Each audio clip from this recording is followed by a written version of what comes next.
I wrote a little introduction today. So, are you ready? There's just so much to talk about, right? And as far Mm. as toxins, but we want to remind our listeners to not get overwhelmed. Just take little bitty parts of this and use it where you can. Things that stand out to you, perhaps, those are just the areas that you may need to touch on and get to the other items later if necessary, right? Yeah. One day at a time, one day at a time. Yeah, one day at a time, one moment at a time. So, today we're going to be talking about environmental toxins. Mhm. But I want to remind everyone that in our previous podcast, and it was really specifically episode 43 and 45, that we talked about toxins found in food and water. And so, some of them, such as preservatives and some specific pesticides, are intentionally put into the food, but also there are just toxins that exist in our environment, that are in the air, that are in the soil and the dirt and the ground and things that we get exposed to in our foods. So, this is just a reminder that it is important to choose our foods wisely. And when we can, maybe we want to choose organic when we can, or we want to grow some ourselves. So those are just some options to help avoid toxins, even the toxins that are in our environment. And one thing that came to mind, we were discussing earlier that there are other toxins that we breathe, such as gas fumes. You brought those up, right? Mhm. So we don't want to be breathing in our gas fumes when we're pumping gas. And then that led me to think about, like, my son's a mechanic. So, and he tells me he breathes in toxins all day from all the different mechanical sprays and lubricants and things and stuff that he has on his job. And I'm sure there are other mechanic type jobs or industrial type jobs, and they are also breathing in many toxins. So, one thing, to do is be careful of what food and water. You don't want any additional toxins, but get some good food and water to help detox your body. And also, I don't think we've talked about that. Maybe we can talk about this next time when we talk about beauty and personal care.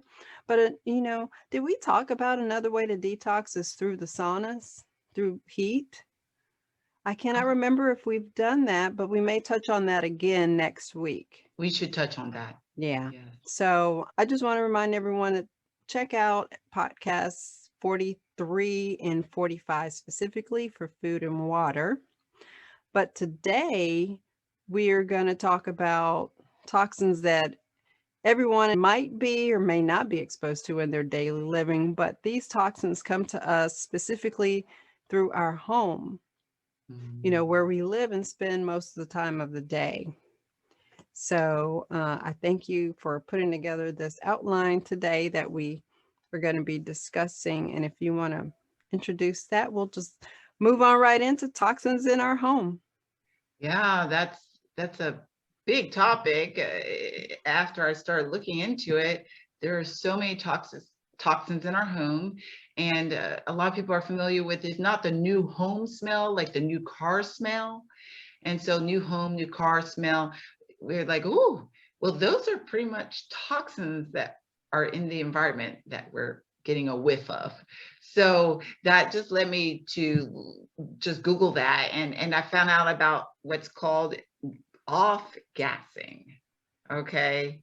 And the off gassing is the giving off of chemicals, especially harmful ones, in the form of a gas. And there's just so many ways, like I said, like in the new home, when you might get paint done Mhm. or new carpeting, those are things that often we can smell right away, the smells, but that those smells are not, they're not really good for us. And another thing that I learned about off gassing, there was a website and it says, what does it mean to off gas?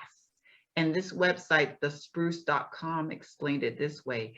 Off gassing happens when manufactured items in our homes, such as paint, release volatile organic compounds. You commonly hear them referred to as VOCs, and these VOCs are chemical compounds that have a high vapor pressure at room temperature, meaning they evaporate at high rates inside. So to kind of boil that all down, when we're smelling things like from the paint or the fresh flooring, these things are not good for us. So we want to discover what other things are in our homes as well that are off gassing. And it was interesting to find a list of common household items as well. We talked about the paint, the flooring, and particle board and plywood. I hadn't even thought about that, but a lot of our furniture, I think, is made from those materials, right? Right. That's very common, right? Yeah. Today, I mean, we hardly find solid wood things. They have some sort of particle board in there.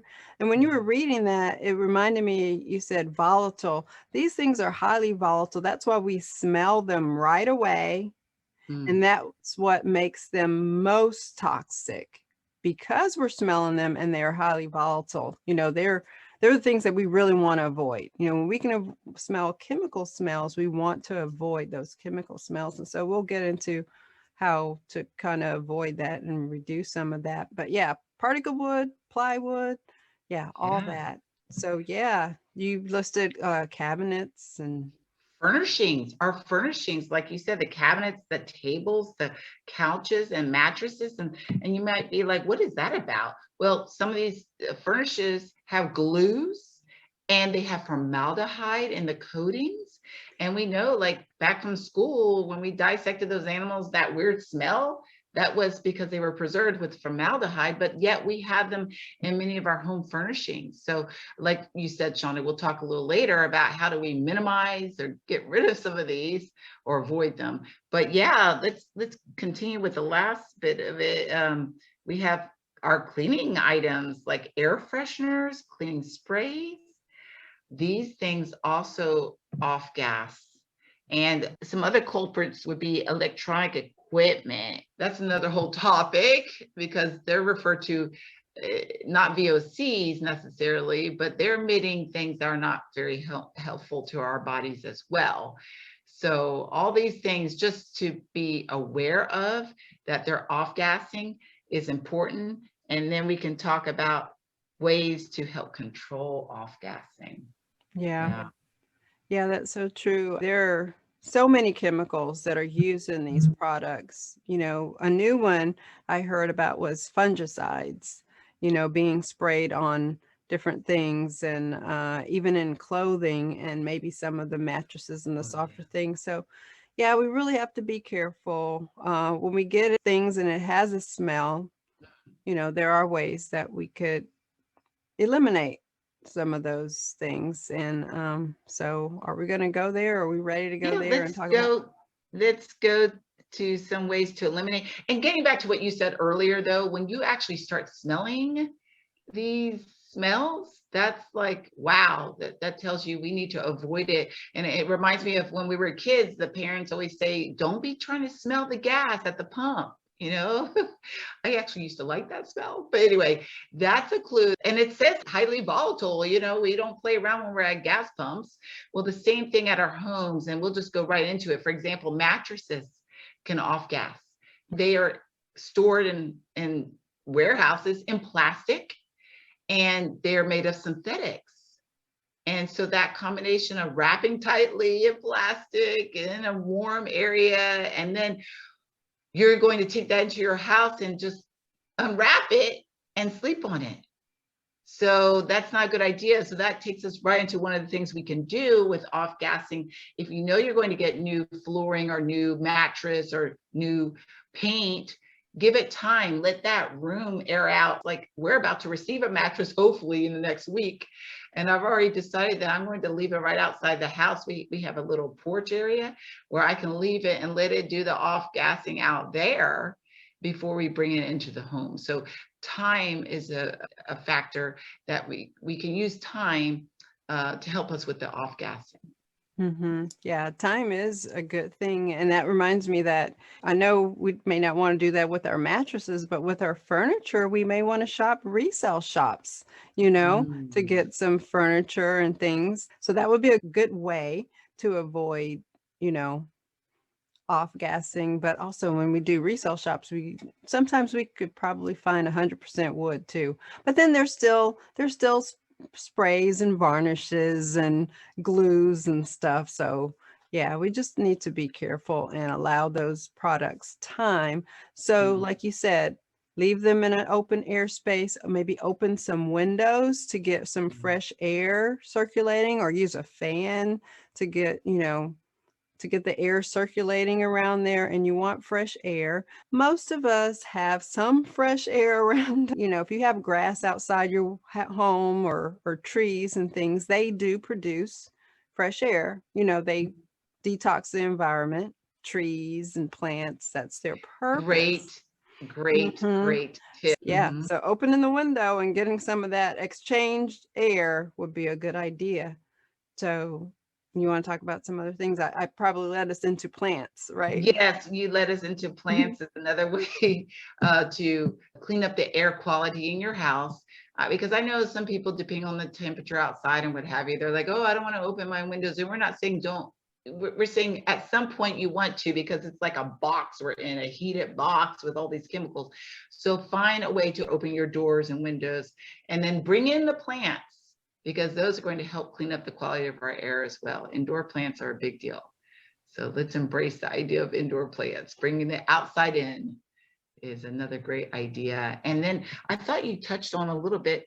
Well, one article talked about how we can facilitate off gassing or control it with temperature. Do you want to talk about that? Well, when I read it, he talked about temperature as being like the higher the temperature, the more volatile the chemical becomes.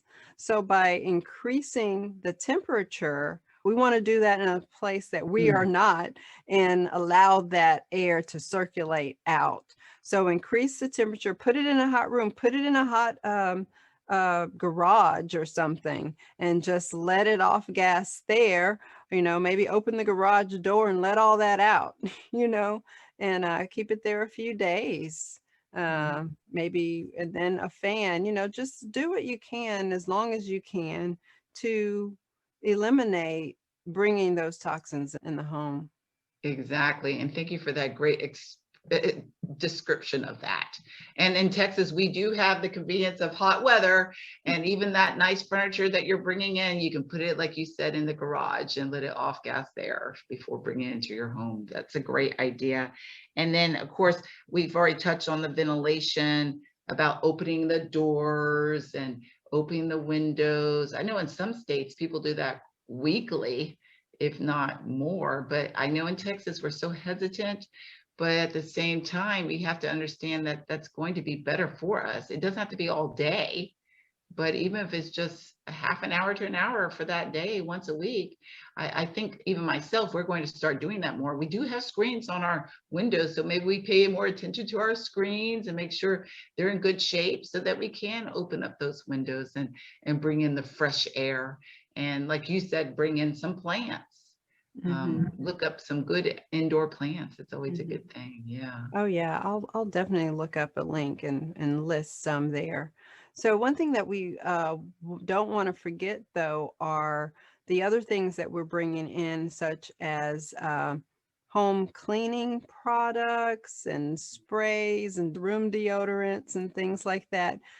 You know, the chemicals, the fragrances that are used normally are not natural, for one thing, and so they become toxic in our environment. I don't know how far to go with this, but like even burning some candles can create toxicity in your environment, depending on what kind of candle it is, or what that candle is made of, what fragrance that was made of. Well, I have two types of diffusers, right? There's two that come to my mind. There's the one that uses the water, and you can put the essential oils in Oils. there, Yeah. and it'll diffuse into the air.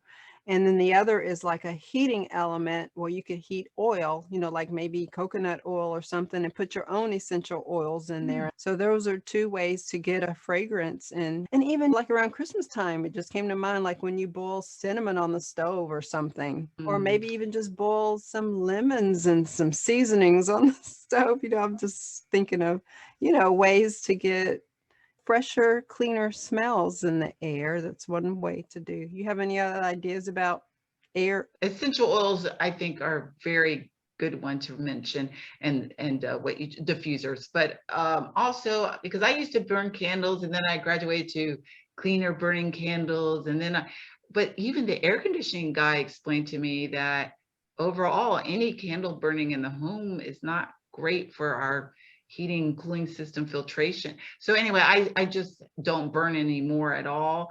But I do find that you can get, I don't even know what they're called, but air fresheners where it seems like a waxy substance in it. It's mainly like cans or containers, and you just lift up the top, and they're usually from essential oils, a concentration of essential oils and cedar blocks.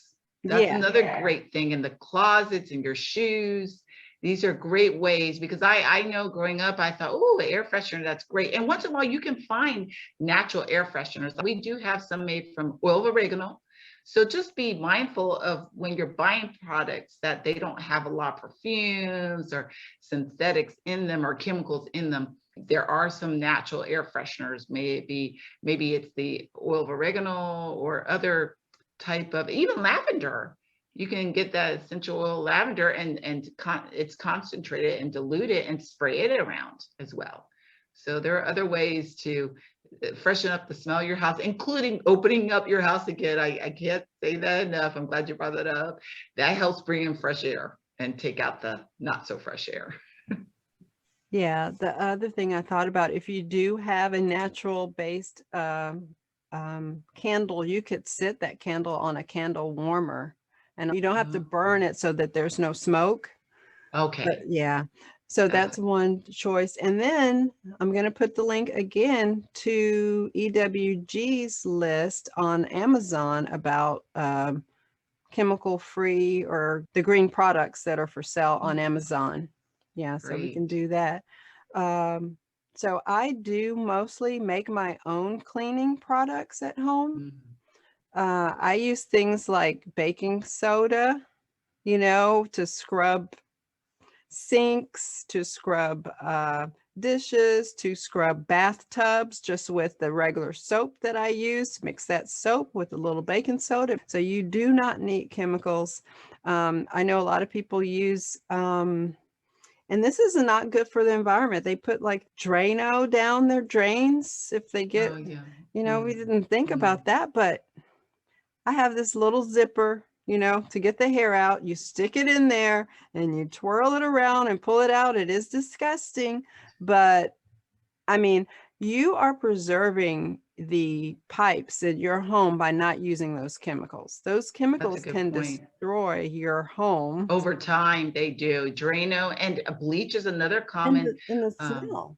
Yeah, they smell a lot too. But I will say, again, you are so good, Shonda, with the economical and practical way. And I do that a lot too. I do know when we were moving and we were selling our other house, I was tempted to do the Drano way because we had one of the drains acting a little whatever. But I found some natural, like they're made from enzymes and they're pourable. And if you're in a pinch, you can find some that you can buy. To keep up the maintenance of your drains and not be putting more pollutants down there to get rid of a problem. So that's a very good point about the whole Drano thing, because I'm like, where does that eventually go? And then our water quality over years, and we think out of sight, out of mind, but really it's not that easy. So we need to be mindful, especially of things like what we put in our drains or even our toilets and all that. So I'm glad you pointed that out. And so just came to my mind, what are we adding to the environment, right? So I just noticed this week that we've talked about it in episode 43 about glyphosate. Well, that weed killer, Monsanto, that's the same chemical that's in Monsanto's weed killer or Roundup or whatever. Roundup. It's being pulled off the shelves. Oh, well, wow. It's going to take a while. I think they said 2023. Oh, to okay. phase it all out. But it is out there that it's toxic and that it will no longer be on the shelves. Now, I don't know what they're replacing it with, but at least it gives a message, right? That's good. So yeah, we're talking about, weed killer. What are we using as weed killer? There's I'll put that link there too. You can do soap, salt, and vinegar. It may take a couple extra days, but it works. I've done it, as far as weed killer. And just, yeah, what are we contributing to the environment? And all these things are toxic. When we use them, we are going to naturally breathe them. So it's not healthy for our body. And yeah, I'll put some links of different cleaning products you may want to try, actually, that are natural mixtures of Mm. things, like the things that I use. And then maybe you can share some of the things that you found, like the natural enzymes in place of Drano, or things that you found. And since you mentioned the whole pesticides and so forth, just recently got an exterminator, and I was just floored at, well, let me just say, be encouraged that you don't have to go with the first place you call, because I ended up calling several of them. And it wasn't until I found at least two where they even wanted to entertain my questions about what is it that you're spraying on my lawn, and the fact that I want to keep the pollinators around, like the butterflies and the bee. We want the butterflies. Mhm. So the place that we ended up using, they actually introduced us to a mosquito treatment where it's not just fogging, because we know most cities are already fogging somewhat. Okay, we don't even have control in many instances about that. But then on top of that, a traditional exterminator might just come in and fog your yard even further. So again, the butterflies and other pollinators, that's not good for them. So they told us about, I'll just call it mosquito buckets. I don't know what else to call it, but it's like a natural substance that they put in these buckets that attracts the mosquitoes. And once a mosquito goes in there, then it takes it back to the rest of the mosquitoes. And overall, it helps reduce the population. And so it might take a little longer. But you know what? I think it's definitely worth looking into other ways to exterminate so that we're not negatively impacting our environment. Yeah. And we have to, I guess, be careful about how we expose of that bucket, which brings me to the point that I know that when we throw away paint, we're supposed to allow it to harden, and then we can throw it away. We're not supposed to throw away liquid paint. Yeah. So that's just another thing that came to my mind while we were talking about this. So yeah, just be mindful that we don't want to contribute to the toxicity out there. We want to take care of our bodies, and we definitely don't want these things in our homes. So I hope this podcast helps someone who's searching for ways to sort of, lighten up on the toxins that are inside their home. And be encouraged. Like we said, it's one day at a time, 1 minute at a time. And some of us are more sensitive than others to toxins. So also listen to your body. Like there are some people, they could live their whole life and certain toxins don't really affect them very much. Where other people, they may break out, they may get stomach aches. No, I'm just thinking, you don't think it's affecting you, but hey, do you have respiratory issues? Do you have like what you think is like the common cold, and you're like, I don't know why I'm sick? Well, did you just use a lot of toxins to clean your bathroom or your kitchen or your floor? Well, that's exactly what I was thinking too, is that oftentimes we're not listening to our bodies. So you may have lived with a condition. I mean, you may not have died from it, or you may have not had it as bad as someone else. But even if you get an inkling of, like, my eyes get watery when I have certain fragrances, even perfumes, I can't use perfumes because my eyes will water up and so forth. So I'm like, well, there are other options out there. So listen to our bodies. And like Shonda said, even if you don't think it's affecting you, maybe do a double check just to see, well, have I just gotten accustomed to sneezing every morning? Or have I gotten accustomed to having runny nose and I chalk it up to allergies? Don't forget that we can always add air filters to our home to help eliminate some of those toxins too. So we'll put some links to some common air filters. I'm so glad you brought up that we can look into air filters. And speaking of air filters, most homes have air filters for our AC systems, and those need to be switched out. They need to be changed. It depends on the type of filter you buy. Maybe it's every 6 months or 3 months, but whatever it is, please change them, because you can see when you take them down dirty, that's all the stuff that if you don't change them, that's what you're taking in. Change those air filters.